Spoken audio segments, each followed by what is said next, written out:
Mon nom est Docteur Sophie Morel et on m'a dit de ne pas rentrer à la maison pour Noël.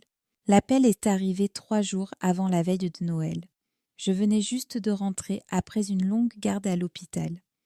J'étais déjà épuisée, mais je souriais en regardant le sac de voyage préparé près de ma porte.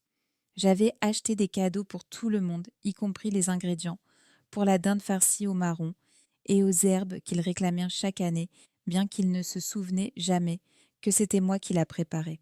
J'avais même acheté un nouveau pull vert sapin, doux simple festif mais sans en faire trop, juste assez. Lorsque mon téléphone a vibré et que j'ai vu le nom de mon frère cadet Julien, j'ai supposé qu'il appelait pour me demander d'apporter des serviettes supplémentaires ou pour coordonner le covoiturage comme tous les ans. Mais à la place, il a dit « Salut, écoute, Héloïse vient pour le réveillon, n'est-ce pas ? Elle est très sensible aux énergies, à l'ambiance d'une pièce. Et avec ton travail, parfois ça peut être un peu lourd. Je crois que pour elle, il serait peut-être mieux que tu restes chez toi cette fois. Ce n'est rien de personnel. » Je n'ai pas discuté. Je n'ai pas demandé ce qu'il entendait par « lourd ». Il n'a pas dit « tu es une gériatre dévouée qui aide les gens à partir dans la dignité ». Non, juste lourd, comme une ombre sur son esthétique Instagram. 1 heure plus tard, ma mère Catherine a appelé. Sa voix était douce comme une berceuse dissimulant une grenade. « Ma chérie, on essaie juste de rendre les choses faciles pour tout le monde. Tu sais à quel point elle est sensible. Si tu viens, ça pourrait causer de la confusion. Franchement, on pourrait même ne pas répondre à la porte. » C'est à cet instant que j'ai su. Je n'étais pas seulement non invitée, j'étais indésirable. Je n'ai pas crié, je n'ai pas pleuré. J'ai simplement dit « d'accord ». J'ai raccroché et j'ai ouvert mon application bancaire.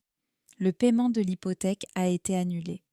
Le virement pour le prêt auto a été gelé. Le fonds d'urgence pour l'entretien verrouillé. J'ai cessé d'être leur colonne vertébrale silencieuse. Pas de publication sur les réseaux sociaux, pas de message, juste le silence. Et pour la première fois, ce silence était à moi. J'avais l'habitude de penser que la façon dont ma famille me traitait était normale, que j'étais peut-être juste trop sérieuse, trop concentrée, trop intense. En grandissant, j'étais l'aînée. Le coup d'essai, comme mon père avait plaisanté une fois, lors d'un barbecue juste avant de donner à Julien la plus grosse part de la tarte aux pommes. Julien, le fils en or. Créatif, charmant, le bébé miracle né après des années d'attente. Moi, j'étais juste la première. Quand Julien avait 6 ans, il a dessiné partout sur le mur du salon avec un feutre indélébile. Mes parents ont appelé ça de l'expression artistique. Quand j'ai cassé un plat en aidant à mettre la table, j'étais négligente. Et on m'a dit de faire plus attention. Julien est rentré une fois de l'école avec un ruban de participation. Il est resté sur le réfrigérateur pendant 1 semaine. J'ai ramené des bulletins, avec les meilleures notes, et ils ont dit « c'est bien », puis ils ont glissé le bulletin dans un tiroir. Une fois, j'ai même laissé mon relevé de notes parfait sur le comptoir de la cuisine, espérant que quelqu'un me demanderait. Personne ne l'a fait.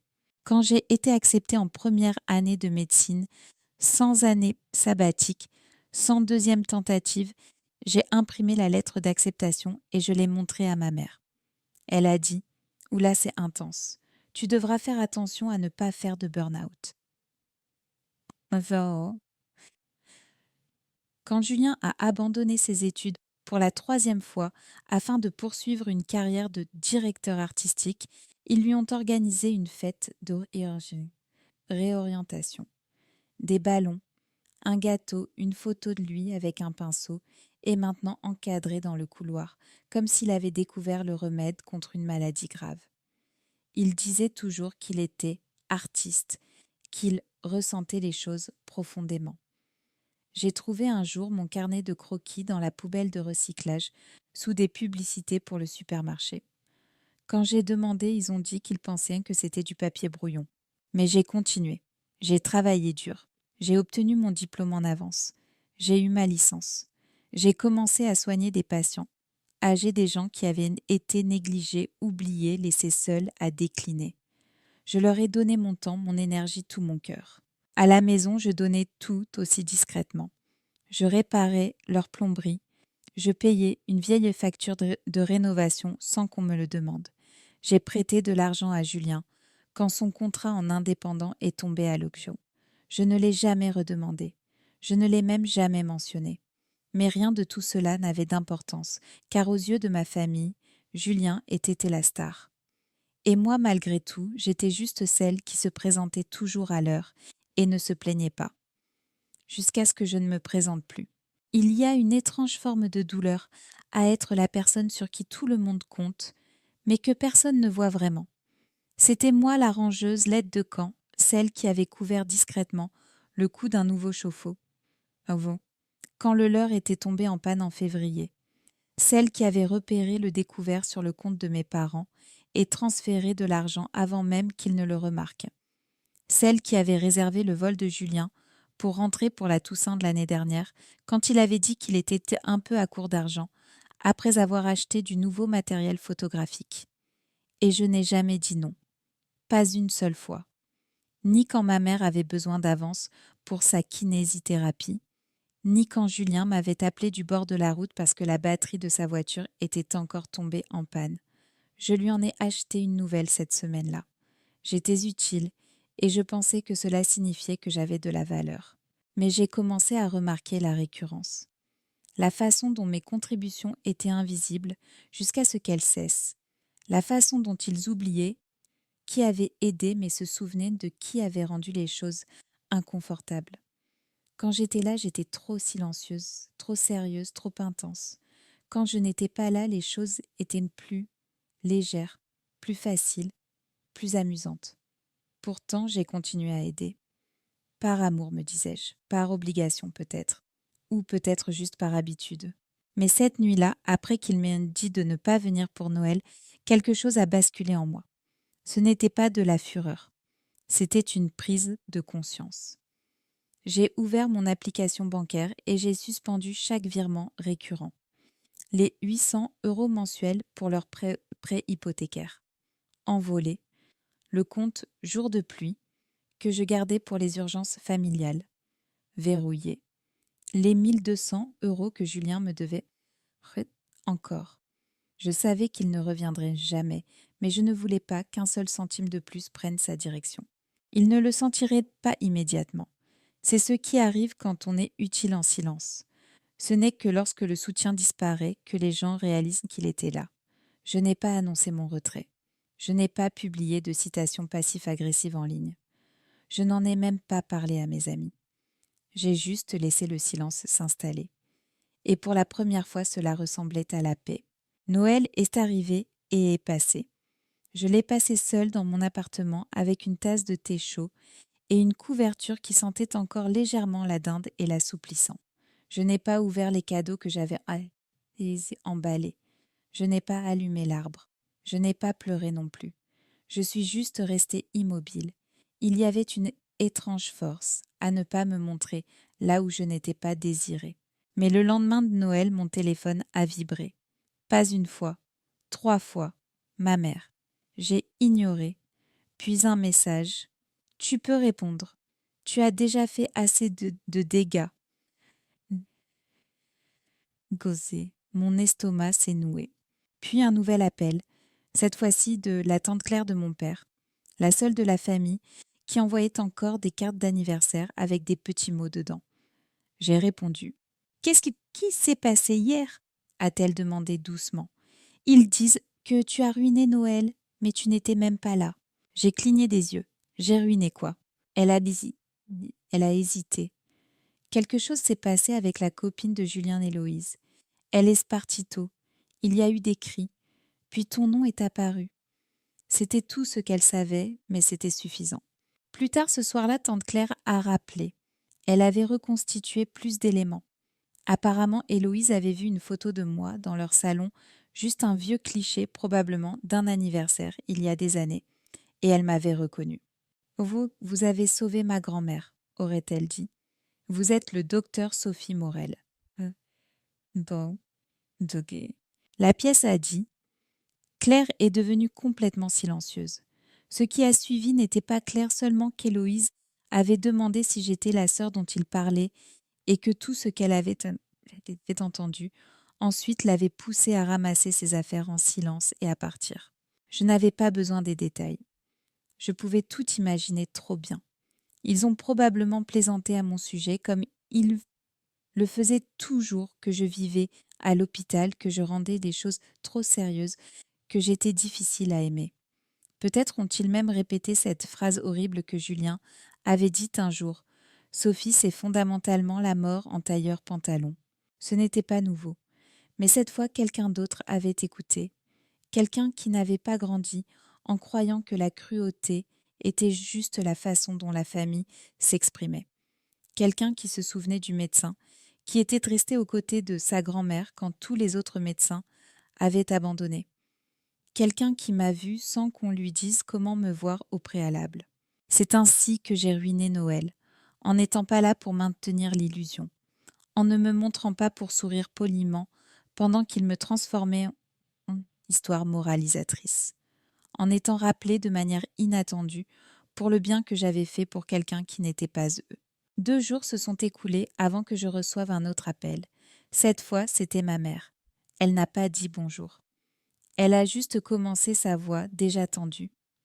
Je ne sais pas ce que tu lui as dit, mais maintenant ton frère est en panique.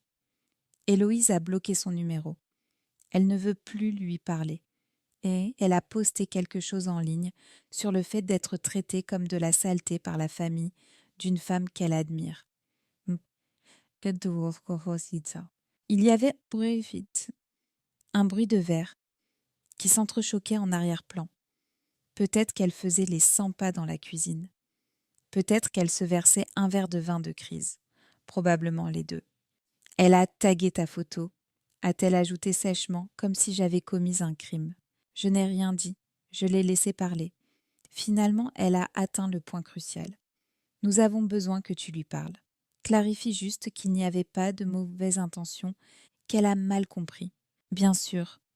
Parce que j'étais le service de relations publiques de la famille maintenant. Le contrôle des dommages pour les mêmes personnes qui m'avaient désinvité de la table. Elle est en train de ruiner l'avenir de ton frère, a dit ma mère. Plus doucement maintenant. Son nom est traîné dans la boue dans ces cercles artistiques dont elle fait partie. Tu sais toutes ces choses à Paris, il est mis sur liste noire. J'ai failli rire.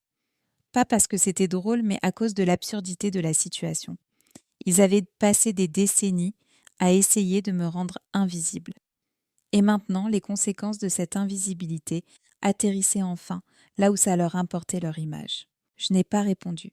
J'ai juste dit « Je vais y réfléchir ». Je n'y ai pas réfléchi. Au lieu de cela, j'ai ouvert le message d'Héloïse. Il n'était pas en colère. Il n'était même pas dramatique. Il était juste honnête. Elle a écrit sur le docteur qui avait sauvé sa grand-mère, sur le fait d'entrer dans une fête de famille, en espérant de la chaleur et d'entendre à la place des gens plaisanter sur cette même femme. Elle a écrit à quel point elle était choquée que quelqu'un d'aussi gentil et influent puisse être tant ridiculisé par sa propre famille. Elle n'a pas utilisé de nom. Elle n'en avait pas besoin. Une phrase se distinguait. Certaines personnes cachent la cruauté derrière des sourires polis et des guirlandes de fête. Mais à l'instant où j'ai vu cette photo, je me suis souvenu à quoi ressemble la vraie gentillesse. Et ce n'était aucune des personnes assises à cette table. C'est devenu viral dans ces cercles. Les gens le partageaient, commentaient, taguaient d'autres personnes. Et pour la première fois, aucune de ces voix ne me traitait de difficile ou de lourde. Elle disait que j'avais de l'importance. Le soir même, juste avant d'aller me coucher, mon téléphone a vibré à nouveau. Cette fois, c'était un message vocal. Pas de ma mère, pas de Julien, pas même de mon père qui n'appelle que lorsqu'il a besoin d'aide pour réinitialiser son mot de passe de messagerie.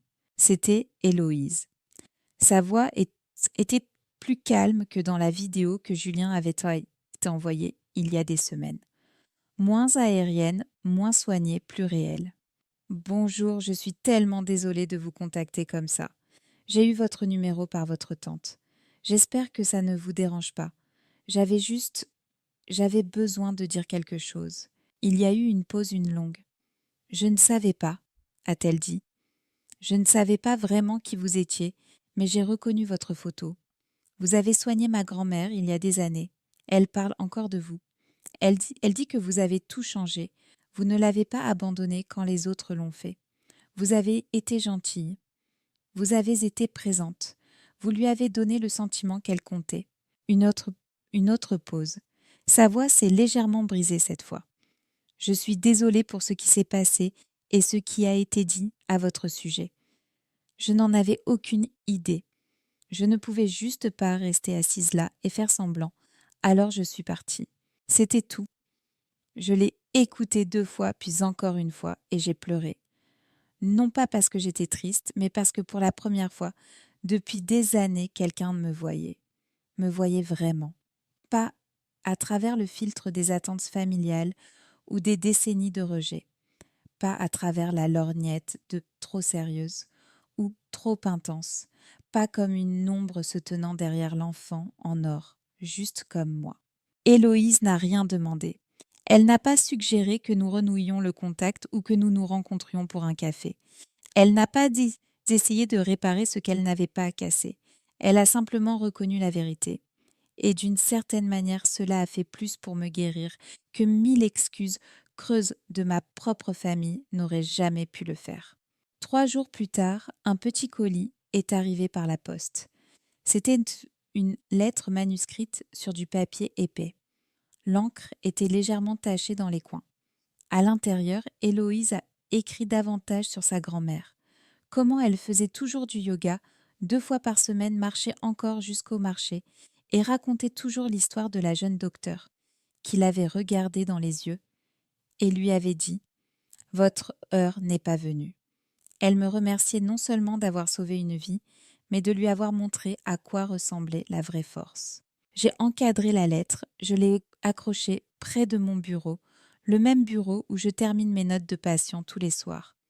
Et pour la première fois depuis des années, je n'ai pas senti que j'avais quoi que ce soit à prouver, ni à eux, ni à personne. Juste au moment où je pensais que le calme était enfin revenu, ma boîte de réception s'est illuminée. Objet, remettons les choses à plat. C'était un courriel signé par les 3, ma mère, mon père et Julien. Un front uni comme s'ils soumettaient un projet de groupe. Le ton était exactement ce à quoi je m'attendais, de la part de personnes qui croyaient que les excuses étaient une forme de négociation. Ils n'ont pas dit pardon, pas directement. Au lieu de cela, ils ont reconnu que les émotions avaient été vives et qu'ils regrettaient la façon dont les choses avaient pu être perçues, ce qui en clair se traduit par « nous pensons toujours que nous avons raison, mais nous avons peur des conséquences ». Ils ont suggéré un brunch familial, un terrain neutre, une discussion à cœur ouvert, comme ils l'appelaient. Et puis, enfoui dans le 4e paragraphe, ils l'ont mentionné, ils apprécieraient vraiment que je contacte Héloïse et que je lui demande de retirer sa publication. Voilà, la vraie raison de ce rameau d'olivier soudain. Le rameau n'était pas un geste de guérison.